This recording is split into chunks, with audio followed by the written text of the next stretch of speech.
The champagne in my glass isn't to celebrate, it's to steady my nerves as I watch them across the restaurant. Rebecca's hand on his arm, leaning in and laughing at something my fiancé said. My fiancé. Daniel. The man I'm supposed to marry in 5 days. I wasn't meant to be here tonight. I was supposed to be at my final dress fitting, but the seamstress called sick. So instead, I thought I'd surprise Daniel at his work dinner. Surprise indeed. Your usual table, Ms. Ellis? The maitre d' had asked when I arrived. I frowned. No, I'm meeting my fiancé. Daniel Walsh? He should be at a table with colleagues. The maitre d's expression shifted subtly. Ah, Mr. Walsh. Yes, he's dining in the back room with Ms. Peterson. Rebecca Peterson. My maid of honor. My best friend since college. Is something wrong? I asked. No, he said, too quickly. Please, follow me. As he led me through the restaurant, I spotted Daniel's mother at a table near the bar. She saw me, and the blood drained from her face. She quickly looked away, suddenly fascinated by her menu. That's when I knew. That's when the suspicion that had been growing for weeks crystallized into terrible certainty. And now I sit at the bar, watching them through the glass partition that separates the private dining area from the main restaurant. They don't know I'm here. I've been observing them for 45 minutes. Her hand has touched his 17 times. He's whispered in her ear 6 times. They've kissed twice. I don't cry. I don't scream.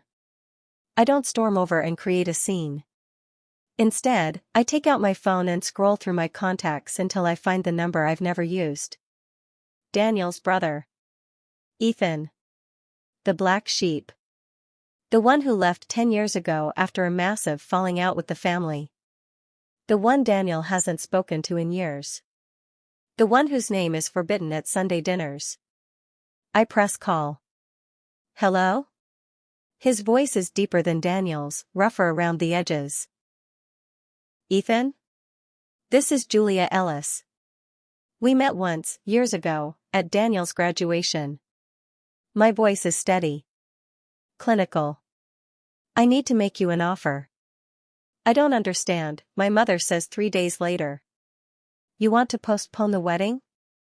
But everything's ready. The flowers, the cake, Not postpone, I say calmly.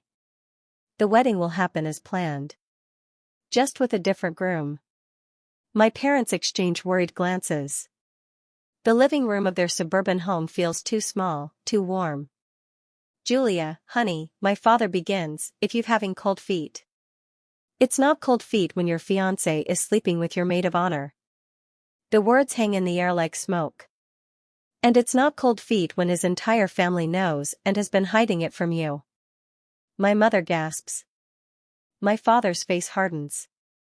I have a plan, I continue, my voice still eerily calm. And I need you both to trust me. I explain about Ethan. About my phone call. About the arrangement we've made. This is insane, my father says when I finish. You can't marry someone you barely know just to get revenge. It's not just revenge, I reply. It's justice. And it's not a real marriage. Not in the way you're thinking. And Ethan agreed to this? My mother asks incredulously. I nod. He has his own scores to settle with the Walsh family. You don't need to worry about me. I know exactly what I'm doing. They don't believe me. I can see it in their eyes. But they don't stop me either. The morning of my wedding dawns clear and bright. The irony isn't lost on me. A perfect day to detonate a perfect bomb. I sit perfectly still as the makeup artist, not Rebecca, applies my foundation. You're so calm, she remarks. Most brides are a bundle of nerves by now. I meet her eyes in the mirror. I've never been more certain of anything in my life. My phone rings. It's Eliza, the wedding coordinator. Julia, there's a situation. Daniel's brother is here. Should I call security? No, I say smoothly. I invited him.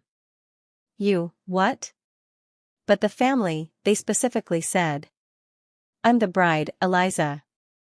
It's my wedding. And I want him here. Silence. Then, there's something else you should know. She hesitates. Rebecca just arrived. She's asking to see you. Says there's been a terrible misunderstanding. A cold smile spreads across my face. Send her up. When Rebecca enters the bridal suite, her face is a mask of practiced concern. She's already in her bridesmaid dress, deep blue, fitted, showing off the curves Daniel couldn't resist. Julia, thank God. I've been trying to reach you for days. There's something I need to tell you about Daniel. That you're fucking him? The vulgarity feels good on my tongue. Clean. Honest. She freezes, mouth hanging open. What? No. That's not. Save it, Rebecca. I saw you both at Carmine's 3 nights ago. But do you know what the really pathetic part is? Everyone knew. His mother.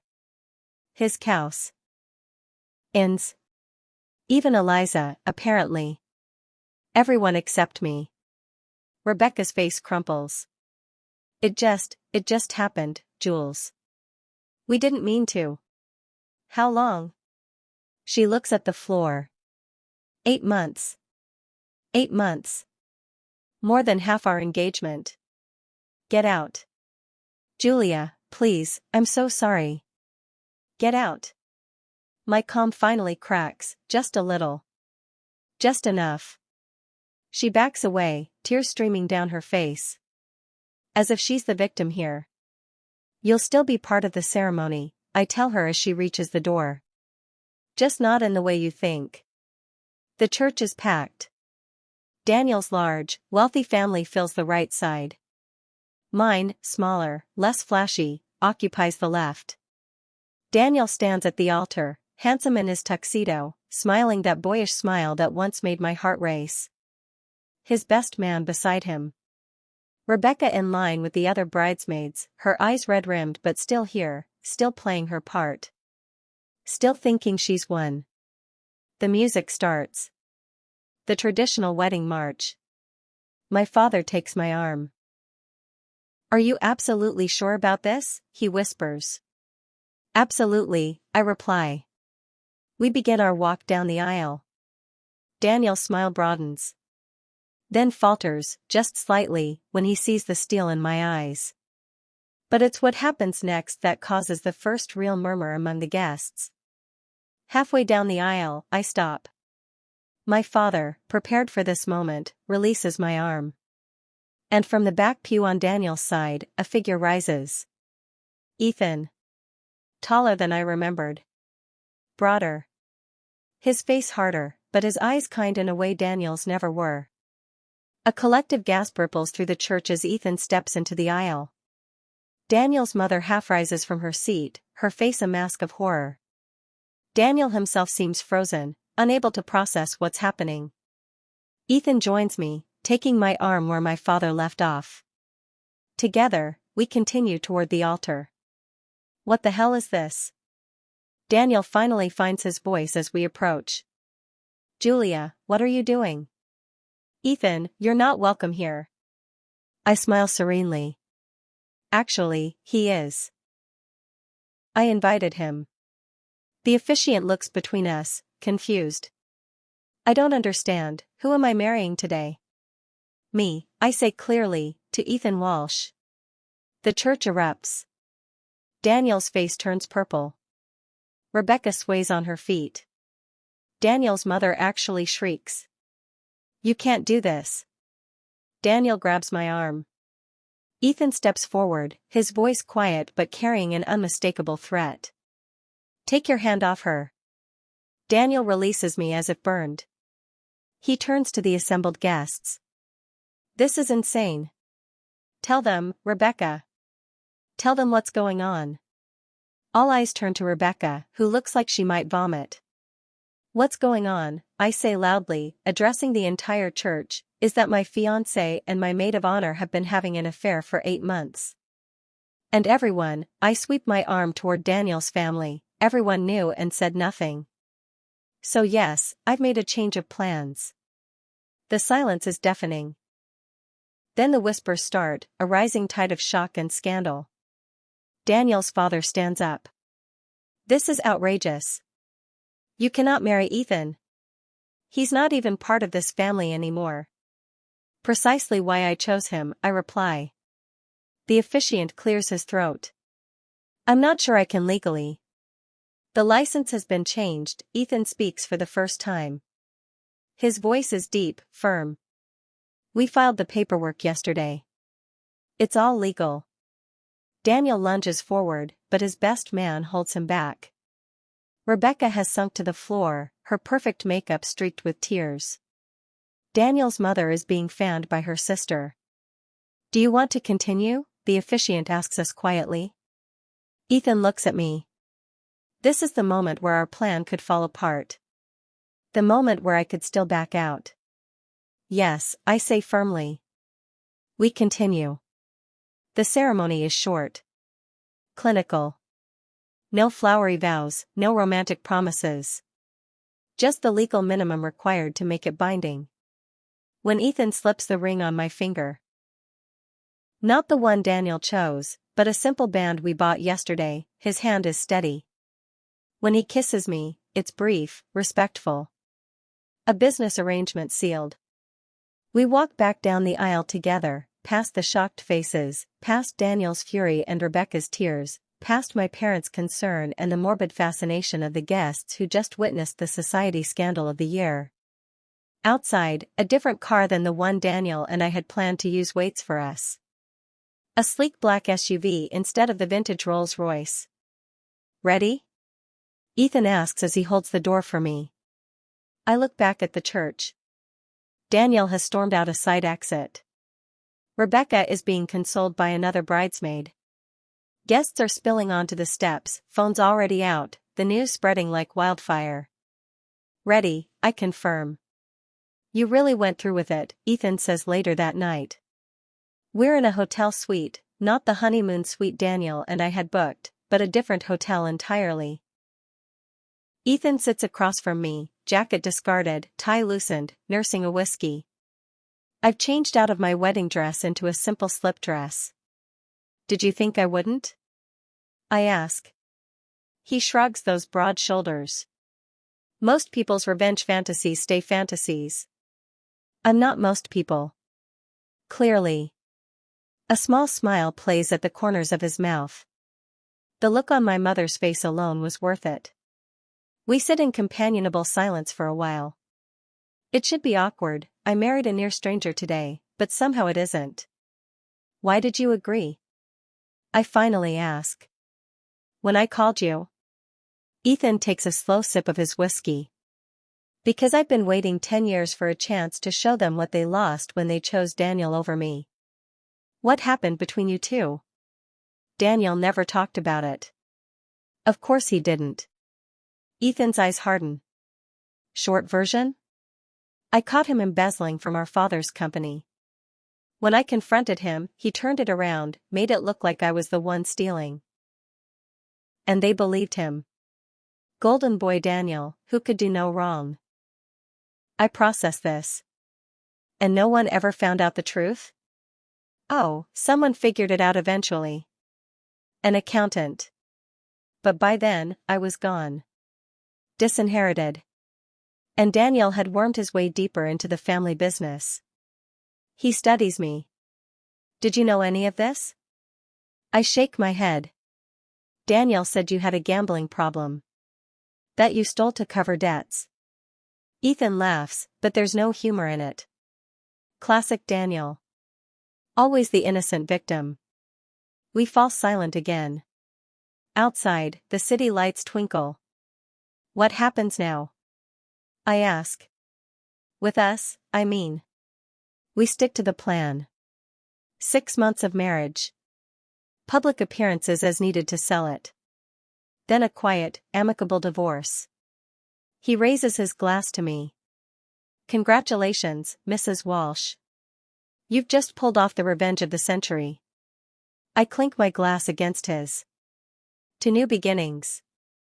The fallout is even more spectacular than I anticipated. Daniel tries to call me 63 times in the first week. I don't answer. Rebecca sends tearful voice messages that I delete without listening.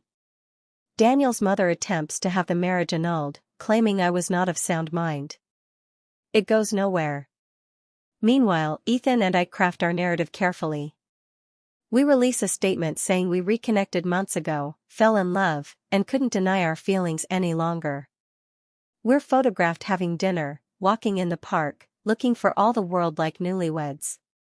You're a better actress than I expected, Ethan remarks after one such outing, where we laughed and held hands for the benefit of a photographer I spotted following us. Drama club, high school, I reply with a small smile.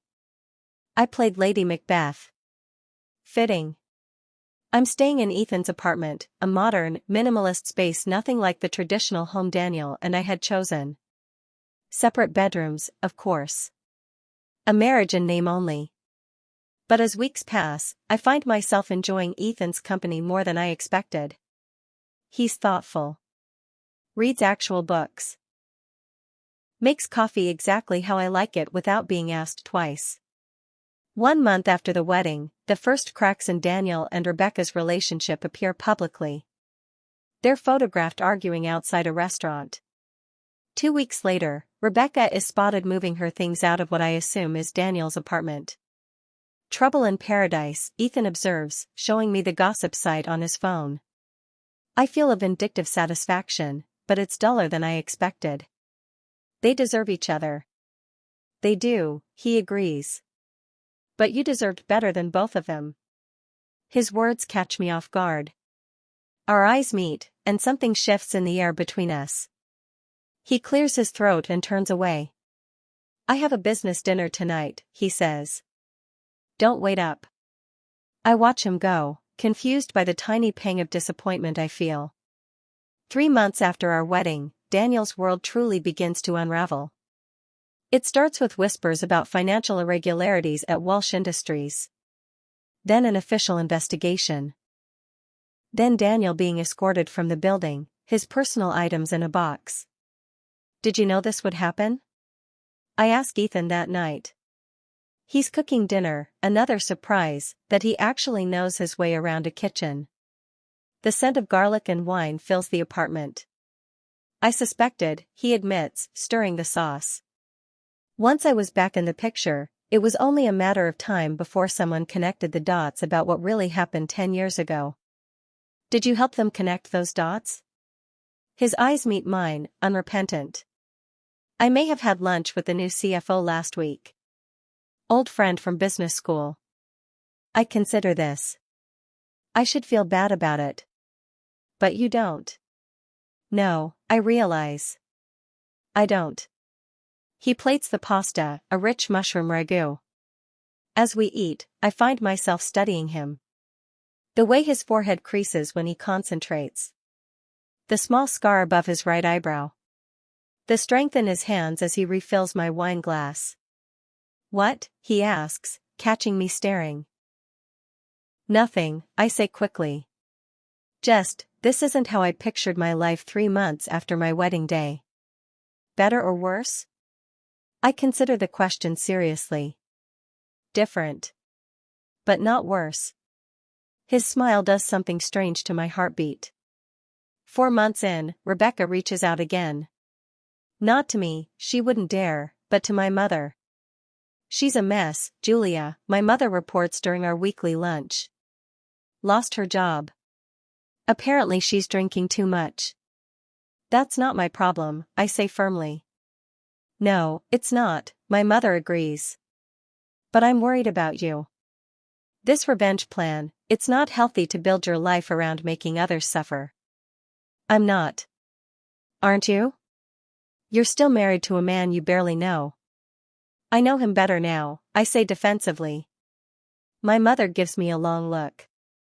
That's what I'm afraid of. Later, I replay our conversation as I wander the art gallery where Ethan and I are supposed to meet. He's running late, an unexpected client meeting. Am I still just playing a role? The wronged woman who turned the tables? Or is there something else happening now? I stop in front of a painting, abstract, all fierce reds and deep blues colliding. Sorry I'm late. Ethan appears beside me, slightly out of breath. He must have rushed over. What do you think? He asks, nodding toward the painting. It looks like how I felt on our wedding day, I admit. Chaos with purpose. He studies it. I see it. But there's also something hopeful in those colors. Like they're fighting but might eventually find harmony. I look at him, really look at him. When did his observations start matching to me? When did his opinion begin to carry weight? Julia, he prompts. Yes, I say, not trusting myself with more words. He takes my hand, unnecessary, as no one is watching us here, and leads me to the next gallery room. His hand is warm. I don't pull away. 5 months into our marriage, Daniel shows up at our door. He's disheveled, thinner than I remember. The golden boy tarnish.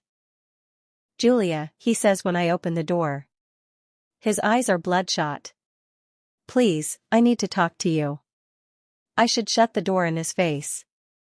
That would be in keeping with my revenge narrative. Instead, I step aside. 5 minutes. He stumbles in, taking in Ethan's apartment, our apartment now, I suppose. His eyes linger on the framed photo of Ethan and me at a charity gala last month. We look happy. We look real.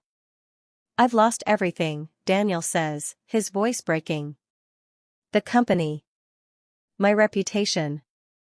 Rebecca. You lost Rebecca? I keep my voice neutral. He laughs bitterly. Turns out she was only interested when I had money and status. The minute things got tough, she was gone. I feel nothing. No satisfaction. No pity. Just, nothing. What do you want, Daniel? I want. He runs a hand through his unkempt hair. I don't know what I want. Forgiveness, maybe? To understand how it all went so wrong? You know exactly how it went wrong, I say quietly. You betrayed me. You lied. You chose her. And you chose my brother. His eyes harden.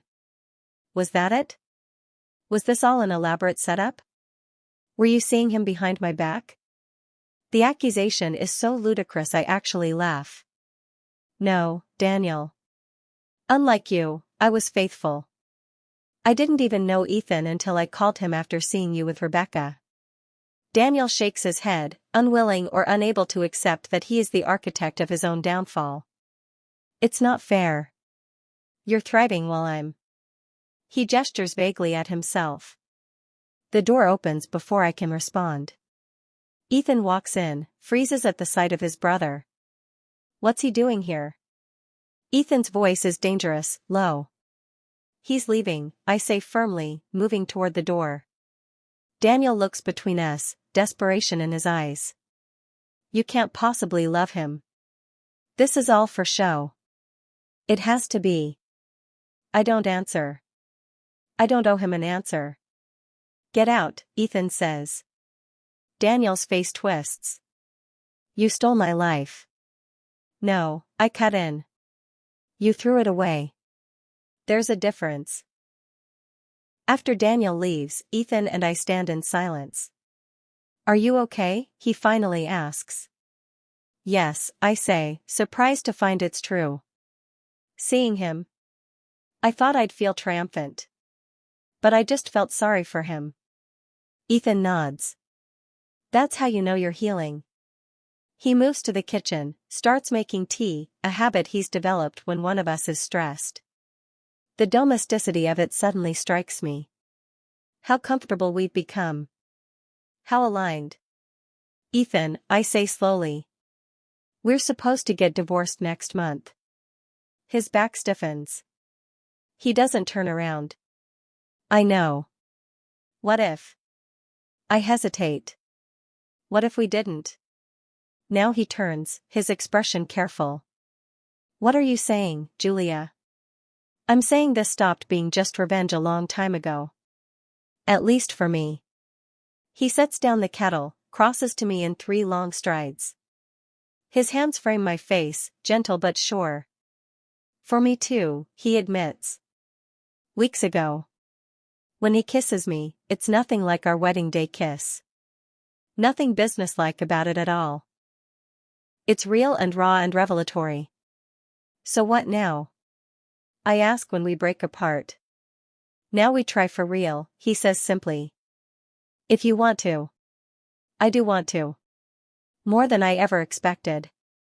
1 year to the day after that fateful night at Carmine's restaurant, Ethan and I return.